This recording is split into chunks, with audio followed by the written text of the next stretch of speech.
Hello बच्चों, चलिए प्रश्न को पढ़ते हैं। हेलियम संयोजकता प्रदर्शित करता है। चलिए बच्चों देखते हैं मुख्य अवधारणा। मुख्य अवधारणा बच्चों देखिए यहाँ पे, ये हमारे जो हेलियम है ये किस वर्ग का तत्व है? ये हमारे वर्ग 13 का तत्व है। कौन सा तत्व है बच्चों?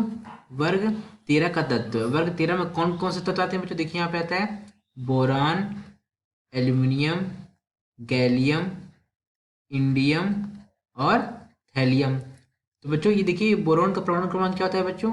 5, एल्यूमिनियम का 13, गैलियम का 31, इंडियम का 49 और थैलियम का कितना होता है बच्चों? 81। अब होता है क्या है बच्चों, वर्ग में ऊपर से नीचे जाने पर देखिए बच्चों, वर्ग 13 का बाह्य कोश का इलेक्ट्रॉनिक विन्यास क्या होता है बच्चों? NH2NP1।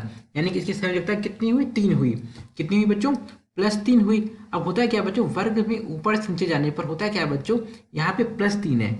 हाँ, और एल्यूमिनियम में भी क्या है बच्चों? +3 है। फिर जैसे जैसे नीचे आते रहते हैं यहाँ पे +1 स्थायी हो जाती है। क्या हो जाती है बच्चों? +1 यहाँ पे ऑक्सीकरण अवस्था स्थायी होती है। अब ऐसा क्या हो रहा है कि बच्चों यहाँ पे +1 ऑक्सीकरण अवस्था स्थायी, जबकि होना क्या चाहिए? +3 स्थायी होनी चाहिए। अब देखिए बच्चों, ये हमें पूछा क्या? हमें पूछा है कि थैलियम की, देखिए थैलियम में क्या हो रहा है बच्चों? +1 ऑक्सीकरण अवस्था है। देखिए अब यहाँ पे हम इसका क्या लिखते हैं बच्चों? हम इसका इलेक्ट्रॉनिक विन्यास लिखते हैं। 81 है बच्चों इसका। देखिए यहाँ पे हो जाएगा जीनन। देखिए बच्चों, ये हमारा हो गया जीनन 4F14, 5D 10, 4F14, 5D10, 6X2 और 6P1।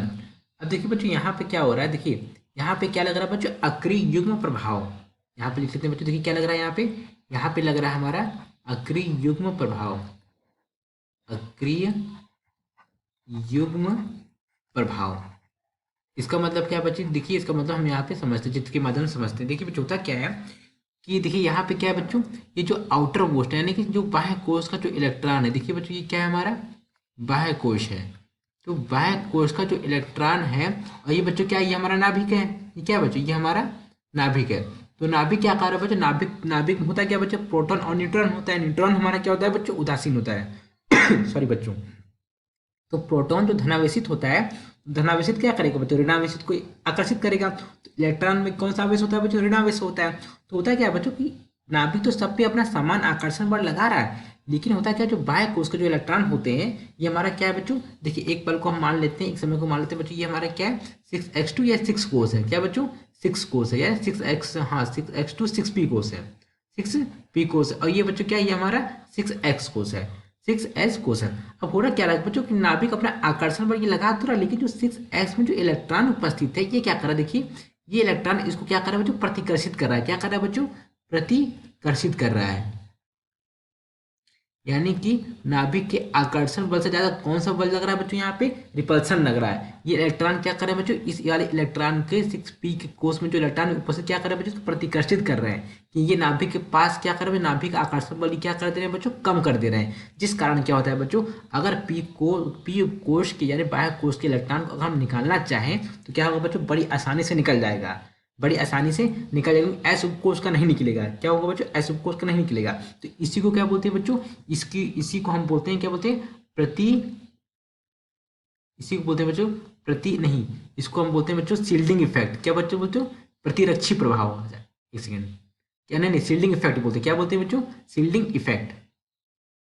शील्डिंग इफेक्ट को बच्चों हिंदी में क्या बोलते हैं? इसको हम बोलते हैं परिरक्षण प्रभाव। क्या बोलते हैं बच्चों? परिरक्षण प्रभाव।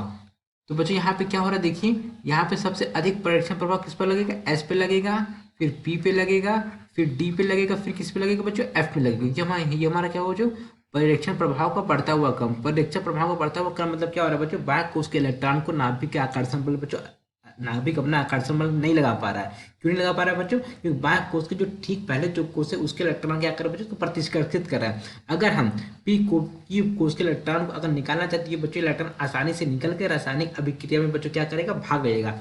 जिस कारण यहाँ पे क्या होता है बच्चों? थैलियम में देखिए बच्चों क्या है? हमारा 6S उपकोष आया ना बच्चों। एस उपकोष क्या कर रहा है? प्रतिरक्षण प्रभाव लगा रहा है। तो यहाँ पे क्या हो रहा है बच्चों? पी कोष का एक इलेक्ट्रॉन क्या करेगा बच्चों? आसानी से निकल कर क्या करेगा बच्चों? रासायनिक अभिक्रिया में बंद बना लेगा। जिस कारण थैलियम की ऑक्सीकरण अवस्था कितनी होती है बच्चों? +1 होती। एस कोष का क्यों नहीं निकल पा रहा है बच्चों? क्योंकि यहाँ पे क्या लग रहा है बच्चों? प्रतिरक्षण प्रभाव, सॉरी बच्चों, कौन सा प्रभाव लग रहा है? परिरक्षण प्रभाव लगने के कारण एस कोष के इलेक्ट्रॉन क्या करें बच्चों? यहाँ पे आसानी से नहीं निकल पा रहे हैं, जिस कारण थैलियम क्या होता है बच्चों? थैलियम कौन सी ऑक्सीकरण अवस्था होती कौन सी थैलियम की संयुक्ता क्या होती है बच्चों? +1 स्थायी होती है, +3 होती है, +1 वर्ग में ऊपर से नीचे आने पर क्या होता है बच्चों? +1 हमारी ऑक्सीकरण अवस्था स्थायी होती है। तो प्रश्न उत्तर क्या हो जाएगा बच्चों? थैलियम संयुक्ता प्रदर्शित करता है, कितनी प्रदर्शित करता है बच्चों? +1। यहाँ पे लिख सकते हैं बच्चों, थैलियम +1 संयुक्ता प्रदर्शित करता है। देखिए यहाँ पे लिख सकते हैं, थैलियम +1 संयोजकता प्रदर्शित करता है,